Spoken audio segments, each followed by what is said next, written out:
আমাদের চারপাশে অসংখ্য মানুষ কাঠের ফার্নিচার ব্যবহার করছে, কিন্তু অবাক করা বিষয় প্রায় 99% মানুষই জানেন না সঠিকভাবে কাঠ কাটার নিয়ম। সঠিক নিয়মটা মানলেই কাঠ ফাঁকা হবে না, বেঁকা হবে না। আজ আমি আপনাদের সাথে সেই বিষয়ে সিক্রেট কিছু শেয়ার করব। ভিডিওটি না টেনে সম্পূর্ণ দেখতে থাকুন।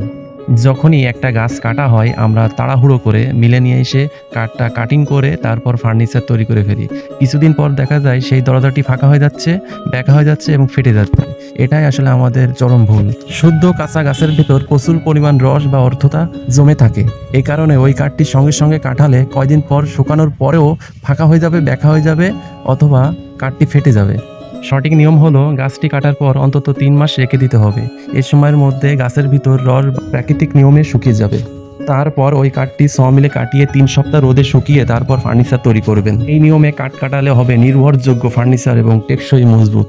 অতএব যারা নিয়মিত কাঠের কাজের সাথে যুক্ত আছেন তারা অবশ্যই এই নিয়মটি ফলো করুন, কারণ সামান্য এই সচেতনায় আপনার কাঠের ফার্নিচারের মান বাড়িয়ে দিবে দ্বিগুণ এবং স্থায়িত্ব বাড়বে শতগুণ। তাই যারা ভাবছেন ফার্নিচার তৈরি করবেন, ফার্নিচার তৈরি করার আগে অবশ্যই এই নিয়মটি মেনে চলুন অথবা এই নিয়মটি ফলো করে কাঠ কাটিয়ে তারপর ফার্নিচার তৈরি করুন। আমাদের শতদা ফার্নিচার অ্যান্ড ডোর সেন্টারে ঠিক এই প্রসেসে কাঠটা কাটিং করে ফার্নিচার তৈরি করা হয়। ভিডিওটি যদি ভালো লাগে লাইক, কমেন্ট, শেয়ার করবেন। আসসালামু আলাইকুম, ভালো থাকবেন সবাই।